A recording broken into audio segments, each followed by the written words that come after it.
नमस्कार, हमारा उत्तर प्रदेश देख रहे हैं आप। मैं हूं आपके साथ भावना त्रिपाठी। 26 जनवरी यानी गणतंत्र दिवस के मौके पर दिल्ली में गणतंत्र दिवस परेड में उत्तर प्रदेश की 13 लखपति दीदियां प्रतिभाग करेंगी। उत्तर प्रदेश डिप्टी सीएम केशव प्रसाद मौर्य ने अपने उप मुख्यमंत्री कार्यालय से लखपति दीदियों को फ्लैग दिखाकर दिल्ली के लिए रवाना किया है। डिप्टी सीएम केशव प्रसाद मौर्य उत्तर प्रदेश की 13 लखपति दीदियों को दिल्ली परेड में शामिल होने पर प्रधानमंत्री नरेंद्र मोदी का आभार व्यक्त किया। इस दौरान केशव प्रसाद मौर्य ने कहा कि 1.25 करोड़ महिलाएं महिला सशक्तिकरण क्षेत्र में काम कर रही हैं, लेकिन उत्तर प्रदेश की 13 लखपति दीदियों को 26 जनवरी गणतंत्र दिवस की परेड में शामिल किया गया है। यह बड़े सौभाग्य की ये बात है और लखपति दीदियों में बड़ा ही उत्साह देखने को मिल रहा है।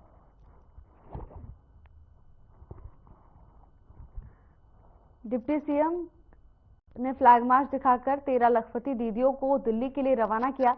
बता दें कि ये सभी 13 लखपति दीदियां दिल्ली में गणतंत्र दिवस के मौके पर होने वाली परेड में हिस्सा लेंगी। तो वहीं इसको लेकर डिप्टी सीएम की ओर से प्रधानमंत्री का आभार जताया गया। तस्वीरें लखनऊ से हैं, जहां डिप्टी सीएम ने अपने कार्यालय के पास से 13 महिलाओं को रवाना किया है। ये 13 लखपति दीदियां गणतंत्र दिवस पर होने वाली परेड में शामिल होंगी।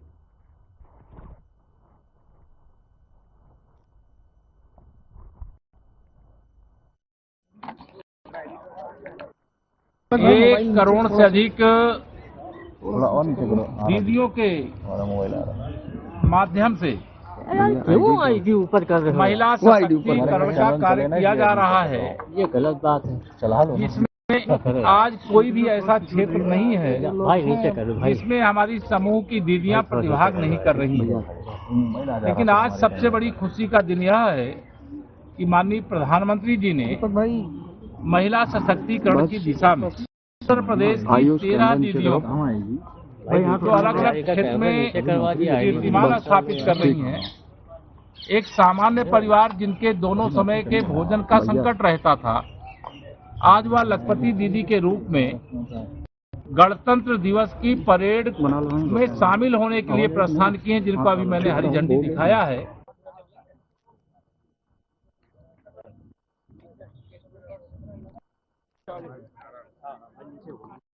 कांग्रेस मुख्यालय महाकुंभ को लेकर कांग्रेस प्रदेश अध्यक्ष अजय राय और सांसद उज्जवल रमण सिंह ने प्रेस कॉन्फ्रेंस की और बीजेपी पर जमकर निशाना साधा। कांग्रेस ने महाकुंभ की वीडियो जारी कर वहां की अव्यवस्थाओं की पोल खोली है। अजय राय ने कहा कि प्रयागराज के महाकुंभ में ये सरकार लोगों को गुमराह कर रही है और दिखावा कर रही है। उन्होंने कहा कि पहले से जो व्यवस्था चली आ रही है, सरकार ने उसे पूरी तरह से बदल दिया है। चाहे शाही स्नान हो, कल्पवास हो, सब परेशान हैं। इसके साथ ही उन्होंने कहा कि फरवरी में हम सब जाएंगे और वहां स्नान करेंगे। महाकुंभ को लेकर सांसद उज्जवल रमण सिंह ने कहा कि प्रयागराज आध्यात्मिक और सांस्कृतिक धरोहर है, लेकिन इस बार महाकुंभ में भ्रष्टाचार भी हुआ है। उन्होंने कहा कि आम श्रद्धालुओं की दिक्कत बढ़ी है। पूरे देश दुनिया को जो आज बड़ी बड़ी बातें बोलकर ये सरकार भ्रमित कर रही है, केवल एक इवेंट और एक दिखावा कर रही है। ये महाकुंभ हमारे आस्था का विषय आस्था के साथ जुड़ा है, हमारे धर्म के साथ जुड़ा है। सैकड़ों साल, हजारों सालों से ये महाकुंभ होता चला आ रहा है, कुंभ होता चला आ रहा है। और ये इसको भी प्रदेश की सरकार ने, केंद्र की सरकार ने एक इवेंट बना दिया। इवेंट के ऊपर इतनी बड़ी आस्था की चीजों को लोगों के सामने नुमाइश कर दी गई। आपने देखा होगा कि जो व्यवस्थाएं पहले से चली आ रही थी, उन सारी व्यवस्थाओं को इस सरकार ने प्रयागराज के महाकुंभ में आए और खुद इस चीज को देखकर लोग अनुभव कर रहे हैं कि क्या अव्यवस्थाएं हैं। इसी के लिए हमने आपको आमंत्रित भी किया है। और संसद में जो है, जैसे हमने पिछली बार भी ये मुद्दे लगाए थे और आने वाले संसद में भी इसको हम उठाने का काम करेंगे। लेकिन हम लोगों से सिर्फ लोग नहीं, हमारा विरोध सरकार से है। अगर ये व्यवस्थाएं हम और बेहतर बना सकते थे, सरकार तैयारियां हैं, आप देखिए कितनी लचर है। मैं तो कहूँगा कि पूर्ववर्ती समय में ज्यादा बेहतर मेला हुआ। आज के दिन लोग ज्यादा परेशान हो रहे हैं। आप किसी भी प्रयागराज वासी को आप टेलीफोन मिला ले, आप उससे पूछे कि क्या है। बुंदेलखंड के महोबा जिले में नगर पालिका बोर्ड की बैठक आयोजित कराने और ईओ पर सभासद से अभद्रता कराने का आरोप लगा है। लामबंद हुए सभासदों ने जिलाधिकारी को ज्ञापन देकर पालिका के बोर्ड की बैठक आयोजित कराने और अधिशासी अधिकारी के खिलाफ कार्रवाई करने की मांग की है। साथ ही नगर पालिका के बोर्ड की बैठक आयोजित कराने की मांग सभासदों के द्वारा की गई है। बता दें कि बैठक न बुलाए जाने से वार्डों और शहर में निर्माण, साफ सफाई, विद्युत, जल आपूर्ति एवं सरकार की महत्वाकांक्षी योजना पूर्ण रूप से बाधित हो रही है, जिसके चलते सदस्यों में आक्रोश व्याप्त है। जिलाधिकारी को ज्ञापन सौंपने के दौरान राजेश कुमार श्रीवास, संजना सेन सहित कई सभासदगण मौजूद रहे।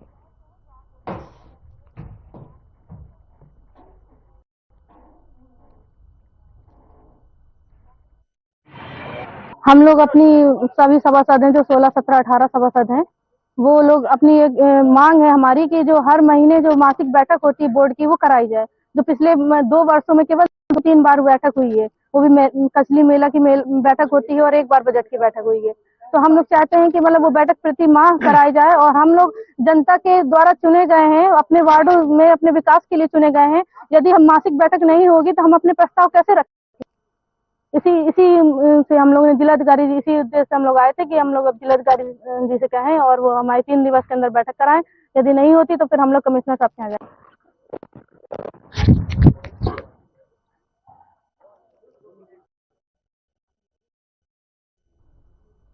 गाजियाबाद के मोदीनगर थाना क्षेत्र के रुकमणी मार्केट में नगर पालिका परिषद की टीम अतिक्रमण हटाने पहुंची, लेकिन वहां के दुकानदारों ने इस कार्रवाई का कड़ा विरोध किया।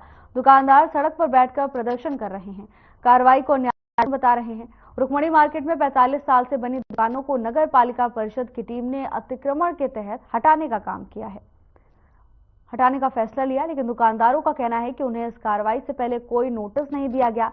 उनका आरोप है कि बिना पूर्व सूचना के उनकी दुकानों को तोड़ा जा रहा है।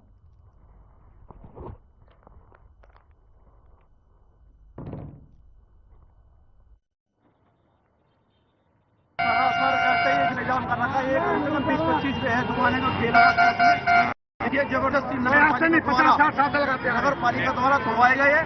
नगर पालिका इतनी निकम्मी है कि उनसे 2 साल तक तो एप्लीकेशन हमें दे रखी है रुकमणी मार्केट का हटाने के लिए, वो उनको हटा नहीं आज तक, क्योंकि रुकमणी मार्केट में वो गांधी मार्केट वाले पैसे दे देते हैं तो चुपचाप चले जाते हैं। यहाँ उन्होंने किसानों ने पैसे नहीं दिए तो उनके ये रोजगार उनके उन्होंने बर्बाद कर दिया, कितने लोगों का नुकसान कर दिया। क्या लगे दुकान हटाओ, हम क्या लगे सर हमें 10 मिनट का टाइम दो, हम 3 कपड़ खोल रहे हैं, ये मुँह वाले अभी हटाओ, बहुत जबरदस्ती करने लगे, हम 3 दिन खोलने लगे। इन्होंने आते बुलडोजर चलाना चालू कर दिया और सामान सारा फल वल हमारा सब तहस नहस हो गया, पूरी दुकान की दुकान तहस नहस हो गई है। नोटिस दिया था इन लोगों ने आपको? नोटिस हमें तो कोई नोटिस नहीं दिया, ये बता रहे खंबे पे चिपका गए थे और किसी ने फाड़ दिया, हमें तो पता नहीं चला कि नोटिस दिया था, तो हमें बताते तो सही कम से कम। कितने इनफैक्ट ये रुकमणी मार्केट के सामने जो खोखे वगैरह लगे हुए थे लीगल तरीके से, इसमें पीछे के मार्केट वालों का बहुत दिन से विरोध चल रहा था और लगातार उनकी शिकायतें आ रही थी कि उनके सामने ये खोखे जो लगे हुए हैं, ये अवैध तरीके से लगे हुए हैं। उन्हीं के क्रम में इनको नोटिस दी गई थी कि अपने खोखे को अपने आप से हटा लें, लेकिन इनके द्वारा नहीं हटाया गया। तो आज उनको उन्हीं शिकायतों के क्रम में संयुक्त टीम गठित करते हुए पुलिस, राजस्व, नगर पालिका की इनको हटाया गया।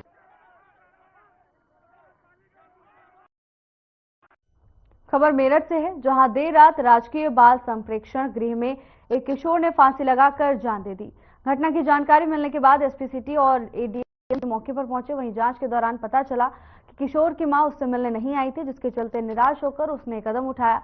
पुलिस मामले की जांच में जुटी है। मामले की जानकारी मिलने पर एसपी सिटी आयुष विक्रम सिंह और एडीएम सिटी ब्रिजेश सिंह भी मौके पर पहुंचे। अधिकारियों ने बाल संप्रेक्षण गृह के स्टाफ से पूछताछ करते हुए किशोर के शव को पोस्टमार्टम के लिए भेज दिया है। एसपी सिटी ने बताया कि मामले की जांच की जा रही है।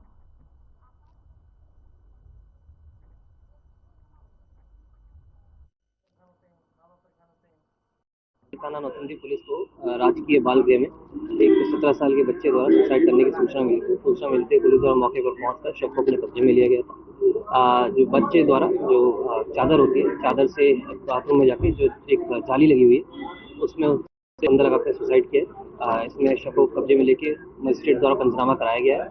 शव को मोर्चरी भेज दिया गया, जहाँ डॉक्टर के पैनल द्वारा इसका पोस्टमार्टम किया जाएगा इसमें सीसीटीवी फुटेज की जांच की जा रही है। जांच के लिए इसमें 2 पुलिस टीम लगाई गई है। इसमें जो भी तथ्य सामने आएंगे उसके अनुसार इसमें अगली विधिक कार्रवाई की जाएगी।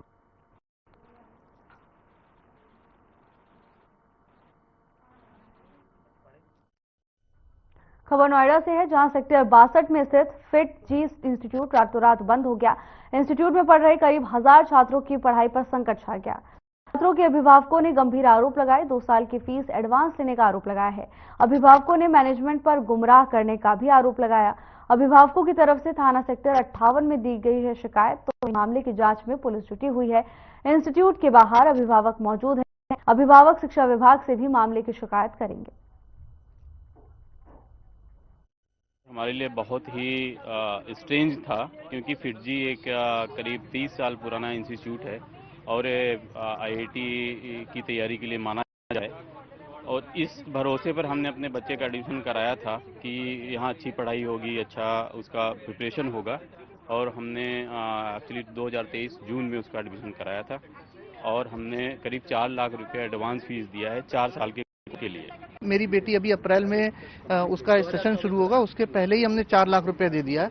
हम लोग इतने परेशान थे, मेरी बिटिया मेरे से बोलती, पापा आप लोग परेशान मत हो, कोई बात नहीं, मैं आगे की पढ़ाई नहीं करूंगी, आप लोग पैसे की टेंशन मत लो। सर, इतना होनहार बच्चा इस तरीके से कर रहा है और अपना भविष्य सिर्फ अपने पेरेंट्स को परेशान होकर के छोड़ रहा है, तो आप इस देश का भविष्य समझ सकते हैं कि कहां पे जा रहा है। और सबसे ज्यादा जो मुझे गुस्सा आ रही है प्रशासन के ऊपर आ रही है। कम से कम ये ऑल ओवर इंडिया में 1.5 से 2,000 करोड़ रुपए का घोटाला है और प्रशासन हाथ पे हाथ रख के बैठा हुआ, उनकी नजर में ये कुछ हुआ ही नहीं है। मैं शर्मिष्ठा रॉय हूँ एंड मेरा बच्चा जो अभी 11th में है, और हमने जब एडमिशन लिया था ये सोच के लिया था कि 11-12 कंप्लीट करा के जेईई से कराएंगे, तो हमसे सारा फीस एडवांस में लिया गया था और within 2 months all the PDCs were cleared. So सारा पीडीसी ले लिया गया हमसे। और सबसे बड़ी बात जो है, अभी 11th का सिलेबस भी कंप्लीट नहीं है और अभी एक चैप्टर, मतलब एक 3 चैप्टर्स बचा है, तो अभी अगर दूसरी जगह भी एडमिशन ले रहे हैं तो वहाँ पे वो कंप्लीट नहीं कराएंगे। सो माय पॉइंट इज कि अगर बच्चा मतलब 11th का ही नहीं कंप्लीट हो रहा है तो वो जेईई देने लायक बचेगा कि नहीं, that is the question. So what is the future of this kids, right? Board exam का होगा, मेरे बेटा तो 11th का है।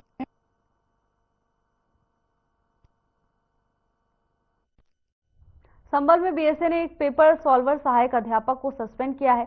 आरोपी ने अपने ही विद्यालय में तैनात शिक्षा मित्र का एग्जाम दिया। बता दें कि डीएम के द्वारा गठित कमेटी की रिपोर्ट के बाद बीएसए ने कार्रवाई की है। मामला पवासा ब्लॉक के इंचोली कंपोजिट विद्यालय का है, जहां तैनात सहायक अध्यापक पर 2019 में अपने ही विद्यालय में तैनात शिक्षा मित्र का टेट एग्जाम देने की कोशिश हुई थी। डीएम ने जांच के लिए कमेटी गठित की। जांच रिपोर्ट के आधार पर बीएसए ने अध्यापक को सस्पेंड कर दिया। शिकायत के अनुसार सॉल्वर अध्यापक द्वारा किए गए एग्जाम से शिक्षा मित्र की सहायक अध्यापक पर बदायूं में नौकरी भी लग गई। वहीं उसकी मार्कशीट पर सहायक अध्यापक का फोटो आ रहा है। वहीं फर्जी एग्जाम देने वाले सहायक अध्यापक पर अधिकारियों की साठगांठ से शिक्षण की जगह 1000 करीब लोगों का सॉल्वर बन एग्जाम देकर करोड़ों की संपत्ति इकट्ठा करने का आरोप है।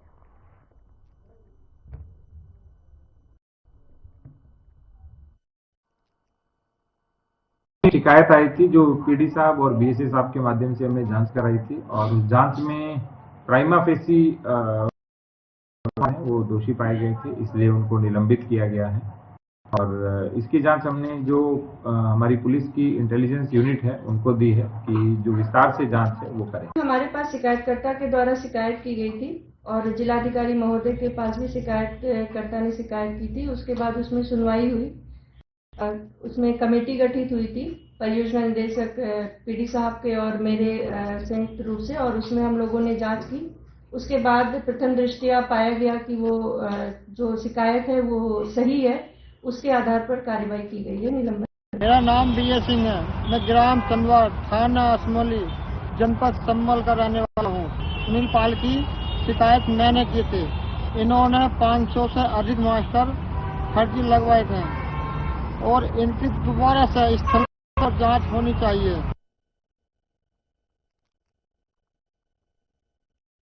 यूपी के अमरोहा कलेक्ट्रेट में बीते गुरुवार को भारतीय किसान यूनियन संयुक्त मोर्चा ने किसानों की समस्याओं को लेकर विशाल धरना प्रदर्शन किया।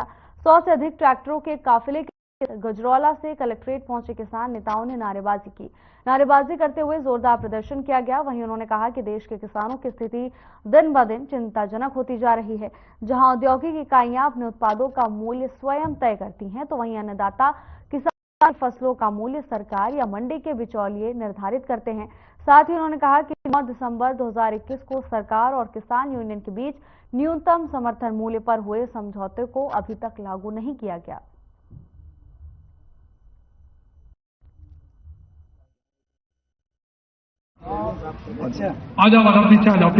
पश्चिमी उत्तर प्रदेश का ये अमरोहा जिला है। यहाँ पर हमारे जिलाध्यक्ष राहुल सिद्धू ने यहाँ महापंचायत बुलाई है। महापंचायत यहाँ इन्होंने बताया बड़ी गंभीर समस्या यहाँ किसानों के सामने खड़ी है। किसान बरसों से यहाँ अधिकारियों को ज्ञापन देने का काम कर रहा है। बहुत सारी समस्या ऐसी है जो जस की तस खड़ी हुई है। अधिकारी उन पर किसानों की बातों में फरमाते, अधिकारी या तो उसको लेकर के ज्ञापन को भी डस्टबिन में डाल देते हैं। किसानों को बहुत ज्यादा हल्के में लिया जा रहा है।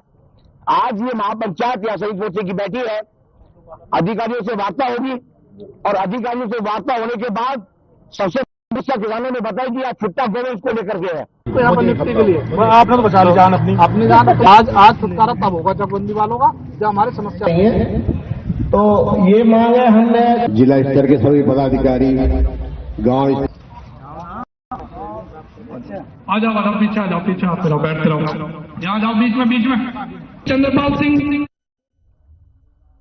खबर गाजियाबाद से है, जहां अपनी सुरक्षा के लिए एक चिप्स कुरकुरे का व्यापारी आरिफ ने असला लाइसेंस प्राप्त कराने के लिए अपने ही पर निर्देश और उसके सहयोगी गुलफाम के ऊपर अवैध तमंचे से फायरिंग कर दी, जिसकी सूचना रात को विजयनगर पुलिस को मिली। जिसके बाद पुलिस ने घायल अवस्था में निर्देश और गुलफाम को नजदीक के अस्पताल में भर्ती कराया है। तो वहीं पूरे मामले में प्रेस कॉन्फ्रेंस करते हुए डीसीपी सिटी राजेश कुमार ने बताया कि पूरा प्रकरण आरिफ ने रचा था।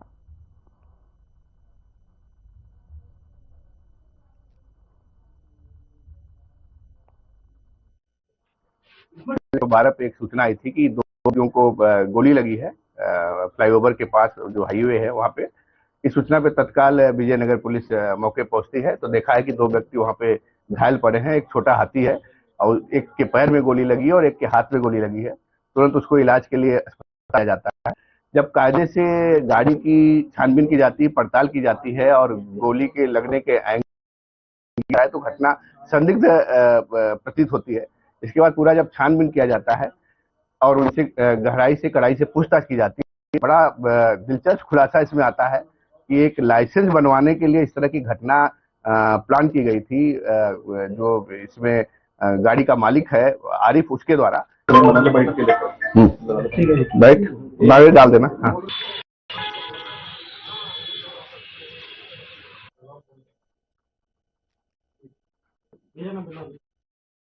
खबर यूपी से है, जहां पुरानी कचहरी के पास स्थित सरकारी अस्पताल परिसर में खड़ी अचानक एक गाड़ी में आग लग गई। आग लगने के बाद वहां उठने लगा। आग को लेकर वहां मौजूद लोगों में भगदड़ मच गई। आग लगने से गाड़ी पूरी तरह जलकर राख हो गई। वहीं सूचना के बाद दमकल की गाड़ी मौके पर पहुंची।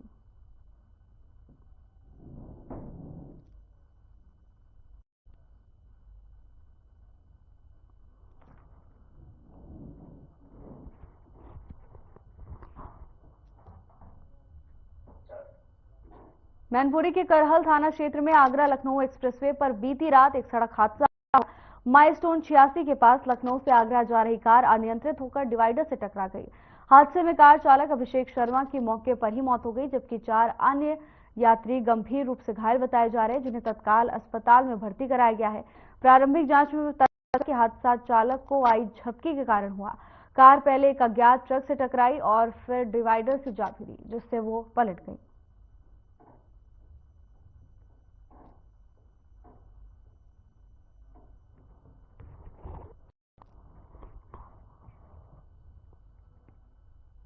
महोबा के कबरई क्षेत्र में राष्ट्रीय राजमार्ग 86 पर सड़क हादसे में कॉलेज से घर लौट रही छात्राओं से भरा ई रिक्शा ट्रक की चपेट में आ गया। हादसे में 8 छात्राओं के साथ ई रिक्शा चालक समेत कुल 9 घायल हो गए। बता दें कि घटना बद्री सिंह इंटर कॉलेज के छात्राओं के साथ हुई, जो अपने गांव मकरबई जा रही थी। वहीं बांदा चौराहे के पास एक ट्रक ने ई रिक्शा को टक्कर मार दी, जिससे वाहन अनियंत्रित होकर पलट गया।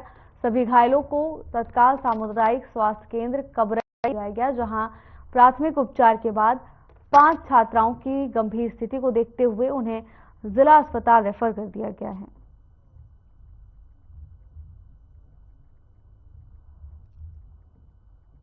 किसी वाहन ने टक्कर मार दी, जिसमें छात्रा बैठी थी और 8-10 लड़कियां घायल हो गई। उनको जिला अस्पताल में हवा लाए हैं कबरई से। कबरई में पढ़ती थी इंटर कॉलेज किसी में, जिसकी जानकारी नहीं है कि कहाँ की छात्रा है। एक्सीडेंट का केस है और इसमें 5 छात्राएं आई हुई है। एक लड़का है, वो हेड इंजरी है, और लड़कियों को एक को गंभीर चोट है, बाकी को मामूली चोट है, जिनका उपचार यहाँ किया जा रहा है। लड़की की उसके हाथ में फ्रैक्चर है, उसको फ्रैक्चर की गंभीरता को देखते हुए उसको मेडिकल कॉलेज झांसी के लिए रेफर किया जाएगा। एक्सीडेंट का केस है और इसमें 5 छात्राएं। खबर बदायूं से है, जहां कार से आए अज्ञात व्यक्तियों ने ट्रक ड्राइवर को नशीला पदार्थ देकर ट्रक ले जाने का मामला सामने आया। ट्रक नेपाल से दिल्ली सोयाबीन तेल लेकर जा रहा था। ट्रक चालक दिल्ली का रहने वाला है। बेहोश अवस्था में पड़े ट्रक चालक को बदायूं जिला अस्पताल में भर्ती कराया है। सूचना मिलने पर ट्रक ड्राइवर के परिजन मौके पर पहुंचे तो वहीं एसएसपी डॉक्टर ब्रिजेश कुमार सिंह ने मौके पर जाकर घटनास्थल का निरीक्षण किया और पीड़ित के परिजनों से बात कर घटना की जानकारी ली। तो वहीं घटना के जल्द अनावरण के लिए टीमें भी गठित कर आवश्यक दिशा निर्देश दिए गए हैं।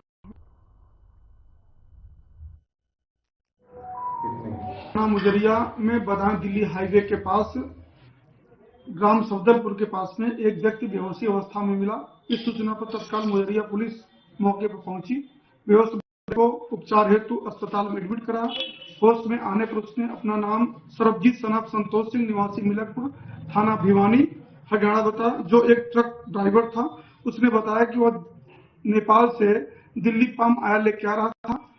दातागंज के पास में 3-4 व्यक्ति मिले और उसे एक नशीला पदार्थ खिला दिए और खिला करके बेहोशी अवस्था में मुजरिया थाना क्षेत्र में छोड़ गए और ट्रक लेकर चले गए। जिस सूचना पर तत्काल थाना मुजरिया पुलिस द्वारा अभियोग पंजीकृत करके अधिक कार्रवाई की जा रही है।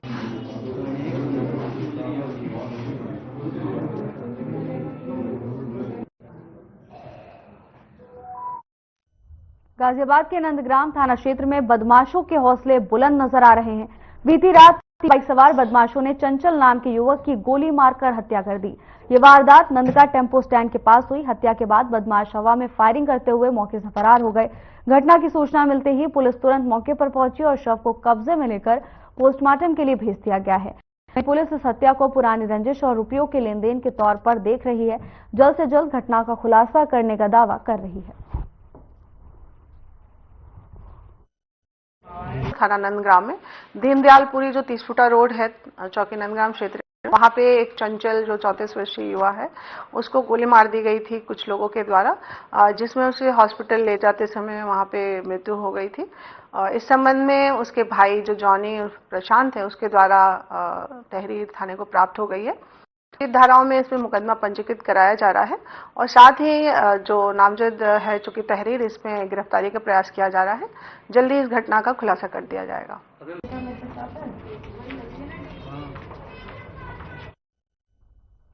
गलियाना गांव में 2 पक्षों के टकराव का एक सीसीटीवी वीडियो वायरल हो रहा है, जिसमें एक पक्ष के आधा दर्जन लोग अवैध राइफल, बंदूक और तमंचों से धुआंधार फायरिंग करते हुए नजर आ रहे हैं। रनियाना गांव में प्रधान फहीम और दाऊद गुट के वर्चस्व की पुरानी रंजिश चली आ रही है, जिसमें पहले भी कई बार दोनों पक्ष के लोगों में झगड़े और मारपीट की घटनाएं होती रही, जिसमें मुकदमे भी दर्ज हुए हैं। और इसी कड़ी में बीते गुरुवार दोपहर भी दोनों पक्षों में हिंसक संघर्ष हो गया। तो वहीं दाऊद पक्ष के लोगों ने अवैध हथियारों के साथ पर हमला बोल दिया।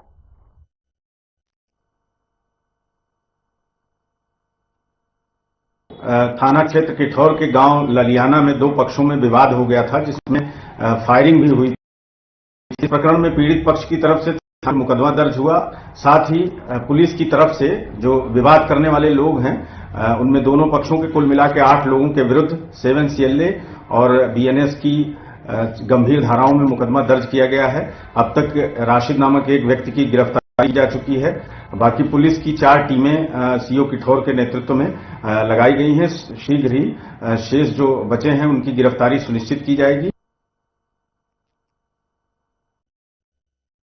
और नोएडा से इस वक्त की बड़ी खबर सामने आ रही है। यहाँ नोएडा में स्थित फिटजी बंद हो गया है। रातों रात फिटजी के बंद होने से परिजनों में गुस्सा है। परिजनों का कहना है कि उन्हें गुमराह किया गया। सेक्टर 62 स्थित फिटजी रातों रात बंद हो गया। इंस्टीट्यूट में पढ़ रहे करीब 1000 छात्रों की पढ़ाई पर संकट आ रहा है। छात्रों के अभिभावकों ने गंभीर आरोप लगाए हैं। मैनेजमेंट पर गुमराह करने का आरोप लगाया है। पुलिस को मामले की जानकारी दे दी गई है। अब मामले की जांच में पुलिस जुटी हुई है।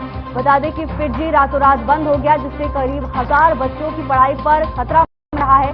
डीसीपी की भी प्रतिक्रिया सामने आई। उन्होंने कहा कि बच्चों के साथ गलत नहीं होने देंगे। सेक्टर 58 थाने पर परिजन पहुंचे और मामले की शिकायत परिजनों ने दर्ज कराई है।